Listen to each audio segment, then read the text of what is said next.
Nancy Thompson, sobrevivente, veterana da guerra onírica contra Fred Krueger. E agora, psicóloga especialista em sonhos. Porque nada de superação de trauma como transformar o próprio pesadelo em currículo acadêmico. Muito chique, né, cara? Nobre, hein? Porra! Ela ensina adolescentes a usar habilidades especiais dentro dos sonhos para se proteger dos ataques de Fred Krueger, que, como sempre, prefere trabalhar no turno da noite. Quando Fred sequestra um de seus pacientes, Nancy lidera uma busca desesperada para salvá-lo, enquanto encara dois dilemas nada simples: vingança e proteção. Quase 4 décadas depois de seu lançamento, A Hora do Pesadelo 3, Os Guerreiros dos Sonhos, ocupa um lugar curioso e absolutamente merecido na história do terror. Para muitos fãs, críticos e até quem nunca acompanhou a franquia de perto, esse não é apenas um bom capítulo, é o melhor filme da saga. E por isso, obviamente, merece um episódio só para ele aqui no Território 2R. Vocês vão ver que por causa desse A Hora do Pesadelo 3, que Fred se tornou um ícone pop, vamos dizer assim, né? Ele já era conhecido, mas aqui ele explodiu. E não, isso não é nostalgia barata, é construção, é inteligência narrativa e criatividade pura, porque A Hora do Pesadelo 3, Guerreiros dos Sonhos, fez algo raríssimo no terror, transformou o medo em personagem literalmente. Aqui, Fred não mata de forma aleatória. Ele observa, provoca, que é o que ele melhor sabe fazer, né? Sim. Estuda e ataca novamente onde dói mais. Cada morte é personalizada. Podemos dizer que foi, assim, um pesadelo feito sobre medida, né? É o alfaiate dos pesadelos. Exato. E quando esses jovens decidem parar de fugir e enfrentar aquilo que mais os assombra, o terror vira quase épico. E segura até o final, porque muitas das cenas que vocês chamam apenas de icônicas escondem decisões de bastidores, ideias rejeitadas, improvisos geniais e uma infinidade de curiosidades. Por isso deixamos isso para a última parte do vídeo. E quando a gente fala em infinidades, é uma porrada de monte de coisa. E é para segurar vocês aí mesmo. E também tem atores em início de carreira que hoje são gigantes. Um deles, inclusive, com um Oscar na estante, cara. E mais uma coisa, você nem imagina quem é cogitado para o próximo filme da franquia. Quem vocês acham que tá quase vestindo a luva do Fred? Cara, então fiquem aí, roda a vinheta.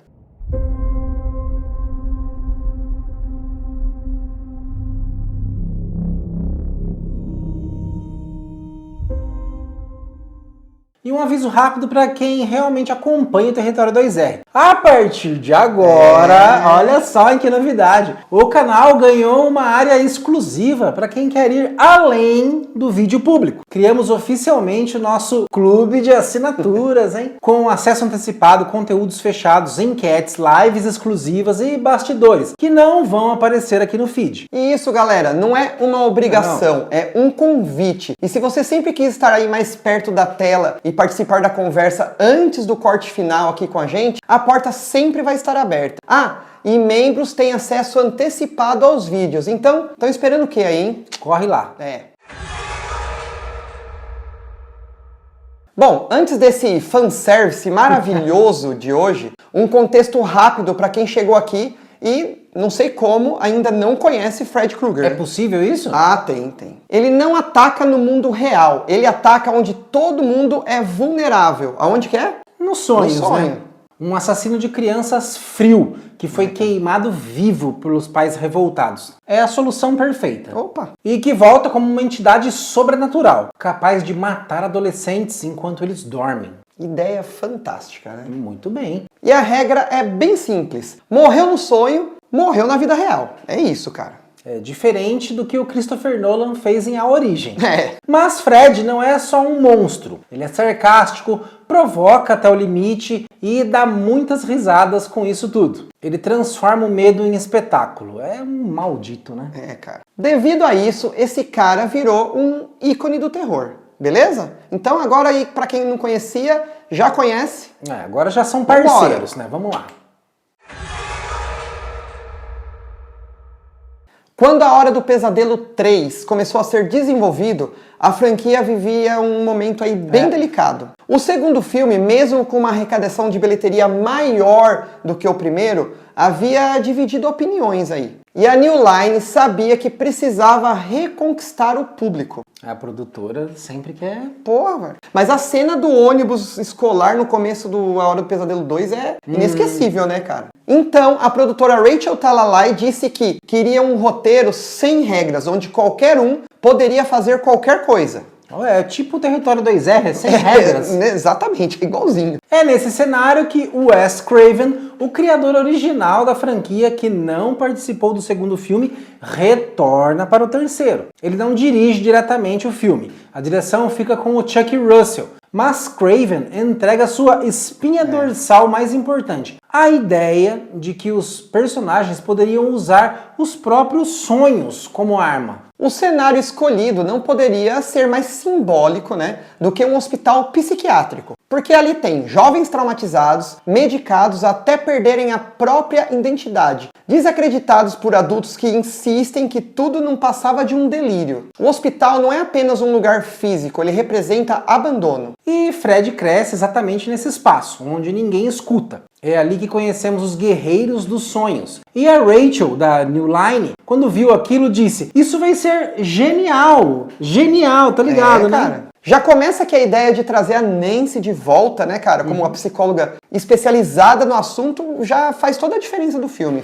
Eu adoro muito essa continuidade. Nossa, foi ideia fantástica. O que torna esse grupo especial não é só o conceito, mas a forma como o roteiro os constrói. Cada personagem carrega um medo muito específico, né? E o filme estabelece sua regra mais genial. Fred mata usando aquilo que a vítima mais teme. O que você mais teme? É uma morte. Então é isso que ele faz, né? A Taryn é uma punk forte, agressiva e confiante. Nos meus sonhos eu sou bonita. E má. Ela morre quando Fred transforma suas lâminas em seringa, explorando o medo da dependência, da perda de controle e da vulnerabilidade. Essa cena é foda, cara. Vamos viajar. Essa cena funciona como uma metáfora direta dos medos, né, dos anos 80. Drogas, doenças e especialmente o pânico em torno da AIDS. Não é apenas grotesco, é desconfortavelmente simbólico. Pois é. Anos 80, né, cara? Era um terror com esses negócios de AIDS, cara. Cara. E sim, aquelas boquinhas aparecendo ali na veia abrindo, isso foi uma coisa perturbadora e inesquecível, né? Obrigado, efeitos práticos aí. Ninguém pediu isso, mas eu lembro anos até 80, hoje. Né? Quando os efeitos práticos dão certo, são perfeitos. Porra, mas quando são ruins, que não é o caso aqui. Não é. Joey, que sempre foi obcecado pela enfermeira Mercy, é pego em uma armadilha sensual que deu o que falar. O que houve, Joey? O gato comeu sua língua? Comentaremos sobre essa cena um pouco mais pra frente, lá na parte de curiosidades. Philip, apaixonado por marionetes, sonha em criar algo bonito e vira literalmente um fantoche, mano. Fred controla o garoto usando suas próprias veias. Que bizarro isso daí, cara. A cena levou dias para ser filmada, com cabos, mecanismos e maquiagem pesada. Nada é CGI, tudo físico, tudo real. Talvez por isso ela ainda incomode tanto, né? Porra, cara. Nossa, aquela cena que o Philip tá passando dormindo ali na recepção.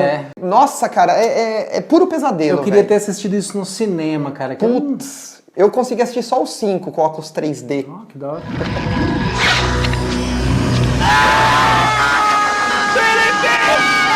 Jennifer, a aspirante à atriz, sonha com a fama. Fred resolve o problema de forma direta. Puxa a garota para dentro da TV. A televisão, símbolo máximo de conforto, distração e fuga, vira uma armadilha. Cara, e isso é fantástico, né, meu? Fred olha para a câmera e solta a frase icônica. Esta é a sua grande chance na TV, Jennifer! Bem-vindo ao horário nobre! E sabe o que é o mais interessante? Essa fala não estava totalmente no roteiro. Robert Englund improvisou parte dela no set e o diretor achou fantástico. Eu adoro essa liberdade, cara, de poder falar o que quiser ali. É lógico, o diretor tem o corte final, mas quando entra coisa boa assim é da hora. Porra. O resultado, uma das frases mais citadas da história do terror. Ali, Fred deixa de ser apenas assustador, ele vira um eterno ícone pop. Mas o filme nunca deixa o humor matar o horror. Esse equilíbrio aqui é o segredo. Não podemos esquecer de Will Stanton, um dos personagens mais simbólicos da franquia. Preso a uma cadeira de rodas na vida real, ele encontra nos sonhos sua libertação ao se tornar o mago, andando normalmente e usando a imaginação como a sua força principal. Porém, Fred Krueger destrói essa esperança porque simplesmente o vilão era imune à magia dele. Simples assim. Que comigo não adianta. Eu que não. mando nessa porra. Harry aqui, Potter, velho. vai se lascar. Eu não acredito em contos de fadas.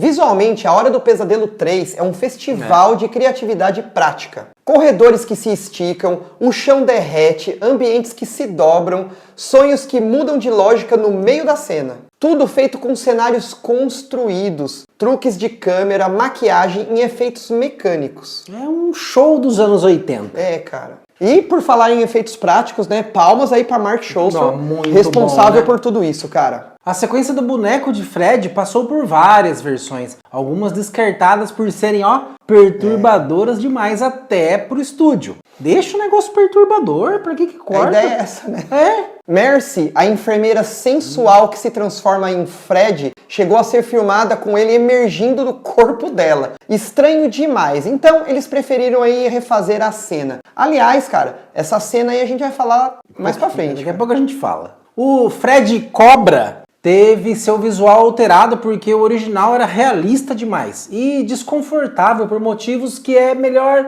não detalhar. É, cara, parecia uma benga, né, na verdade. Pô, né? não fala isso, mano. Digamos que ele é meio fálico demais. Uma cena inicial ainda mais estranha foi cortada, digamos, por ir longe demais. Era um pouquinho pervertida, né? Pois é, cara, mas eu sou a favor de deixar essas coisas, cara. Tem tanta coisa pior que passa. Pois é.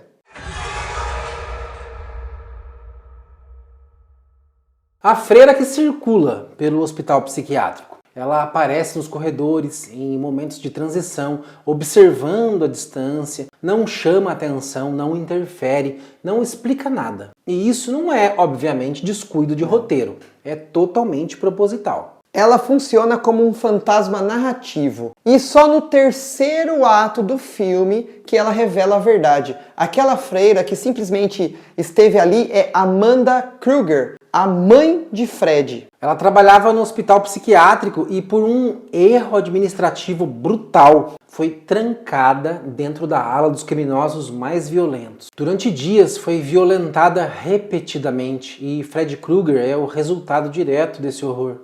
Olha só a revelação que esse filme tem. Pois é, por isso também que Hora do Pesadelo 3 é único, cara. Ele tem que ser revisitado mesmo, né? As novas gerações têm que assistir, não só ele, mas como a franquia inteira. Sim. Aqui fica algo muito claro. Fred não nasce monstro. Não. Ele é gerado pela negligência, pela violência institucional e pelo silêncio coletivo. Amanda não entra na história apenas para explicar a origem do vilão. Ela é o espelho temático do filme. Assim como os jovens internados são desacreditados, medicados e abandonados, a Amanda também foi deixada para trás por um sistema que falhou em protegê-la. É ela quem aponta a única forma de enfrentar Fred Krueger, seu filho, enterrando seus restos mortais. Não é força, meus amigos, é magia. Pois é. Amanda representa a culpa e Fred representa a vingança. E entre os dois estão os guerreiros dos sonhos, tentando quebrar um ciclo que nunca deveria ter existido. Genial. Por isso que a produtora da New Line, quando leu esse roteiro, falou, mano... Viu que ali tinha a galinha dos ovos de ouro. Porra, velho. Sem Amanda Krueger, A Hora do Pesadelo 3 seria apenas criativo. Com ela, o filme se torna trágico, adulto e profundamente desconfortável. Alguns atores dessa obra envelheceram como vinho. Patricia Arquette surge aqui como Kristen Parker, em um dos seus primeiros grandes papéis, muito antes de ela conquistar o Oscar, né? O Lawrence Fishburne aparece como o enfermeiro Max, ainda acreditado como Larry Fishburne, anos antes de se tornar o Morpheus em Matrix e ter consolidado aí a sua carreira. Heather Langenkamp retorna como Nance Thompson, agora mais madura, tentando salvar outros jovens do mesmo destino que quase ela foi pelo cano, cara. A presença de Nance aqui não é gratuita. O filme a trata com respeito, peso dramático e consequência, porque enfrentar Fred tem preço e sempre teve, cara. Até o Jason enfrentou o Fred. E quase tomou no cu também. E sim, vale lembrar, no primeiro Hora do Pesadelo, tinha um tal de Johnny Depp começando a carreira. Alguém conhece esse ator aí? Virou pirata, né, esse cara? Virou pirata e virou também... A esposa dele fez cocô na cama dele. Querendo se pá.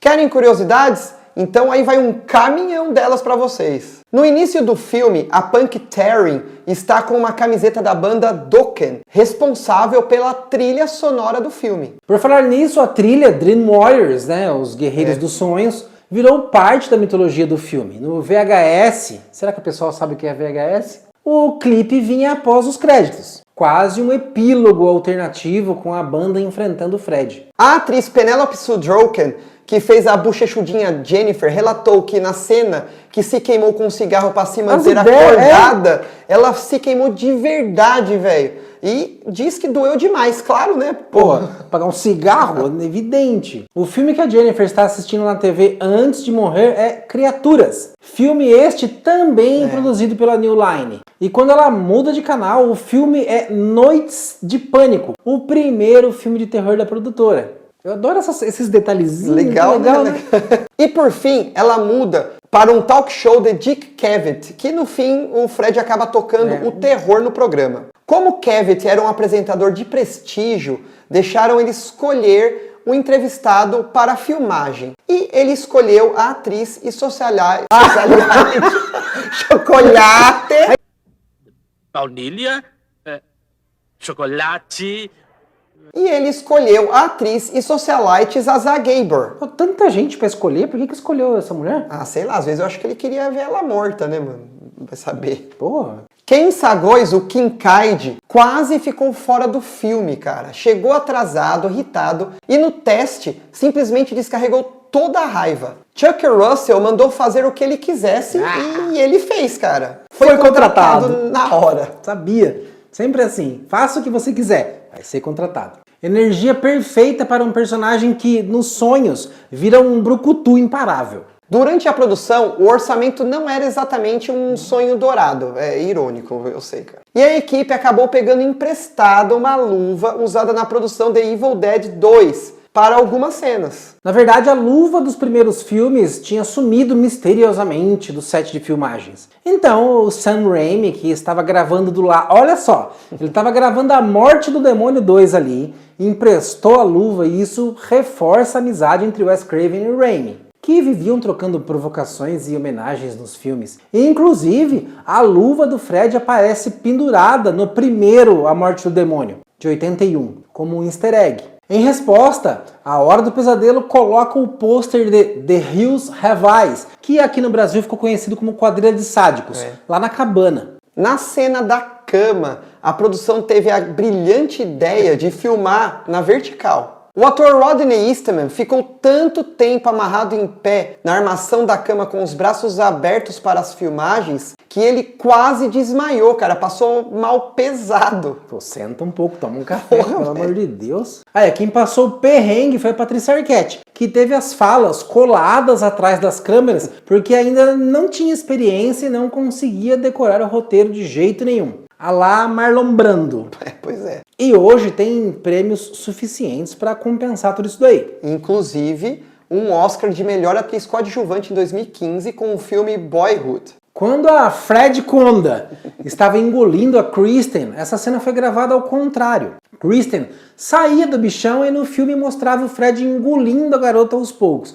Mas é uma tática muito usada nos anos 80, né? A cena do Fred marionete foi feita em stop motion e também foi usada essa técnica feita de trás para frente. Eu adoro stop motion. É legal pra caramba, cara. Aquele porco assado do início do filme, cara, era real e apodreceu de verdade. Os técnicos que ficaram ali mexendo nele merecem indenização emocional por ter aguentado aquele churume desgraçado. Cara, Imagina, porco cara. podre no Nossa cenário, Senhora. cara, ali nos bastidores. Bizarro, cara, pelo bizarro. amor de Deus. Quase no final do filme, nas cenas dos espelhos, a produção fez tudo na prática, usando papel alumínio para reflexos e tudo mais. Agora, pra quem tem mais de 40 anos, né? Tipo a monga do Play Center. Lembram disso? Velho pra cacete isso daí. Na cena que o doutor é jogado na cova e é enterrado vivo pelo esqueleto de Fred, é uma homenagem ao filme Dublê de Corpo, no qual esse mesmo ator, o Craig Wasson, foi enterrado vivo também. Se vocês quiserem um vídeo sobre dublê de corpo, comentem aqui embaixo.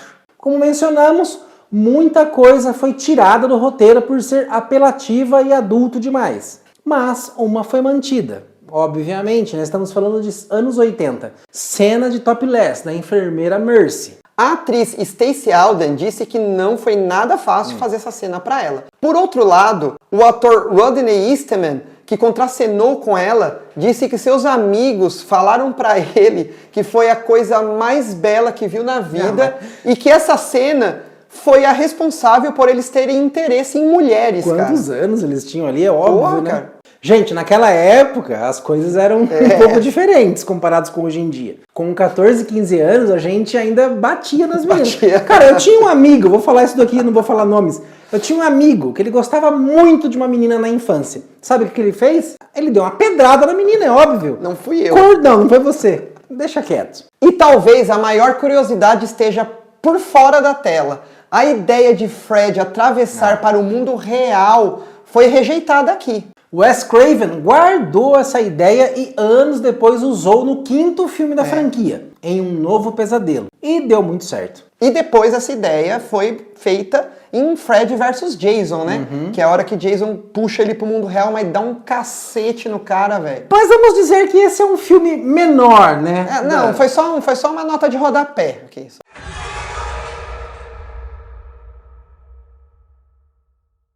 A Hora do Pesadelo 3, de 1987, não é amado apenas por suas cenas marcantes. Ele é lembrado porque entendeu Fred Krueger melhor do que qualquer outro filme da franquia. Entendeu que o verdadeiro horror não é o monstro, é o medo íntimo, a culpa e a fragilidade. E quando o cinema usa isso com inteligência, o resultado atravessa gerações. E só para deixar todo mundo ansioso, o diretor Chuck Russell disse em uma entrevista que deseja fazer um novo filme e reunir os atores Patricia Arquette e o Robert Englund, que é o Fred Krueger. Mas surpreendeu ao considerar, olha só, o astro Jim Carrey para dar vida ao icônico Fred. Vamos esperar para ver se isso acontece, né? Cara, porque até eu acho mesmo que vai ser legal, porque ele é sarcástico. Sim, E o Jim Carrey tem a chave disso daí, cara. Cara, ele, tanto como comédia como pra drama, ele é perfeito. Vamos ver no terror, se mesmo acontecer, né?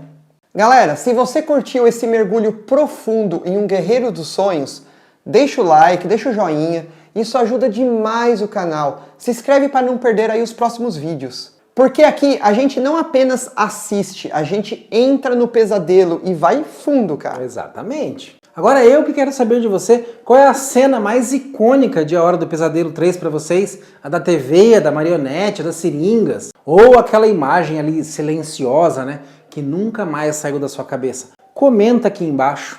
Cara, em A Hora do Pesadelo 1, a cena que não sai da minha cabeça é a amiga dos jovens passando morta dentro do saco plástico na porta da sala de aula. Extremamente bizarro. Isso foi bizarro, cara. Porque esse pesadelo só fica melhor quando a gente compartilha. Por favor. Leve esse vídeo adiante aí, porque A Hora do Pesadelo 3 fez Fred Krueger se tornar um ícone pop no mundo todo. Luva, Funko Pop e por aí vai, cara. Nossa, de jogos. Entrou até no Mortal Kombat. Pois é, meu. Então, nos vemos semana que vem. Com certeza. Uma boa noite hoje aí e bons sonhos, né?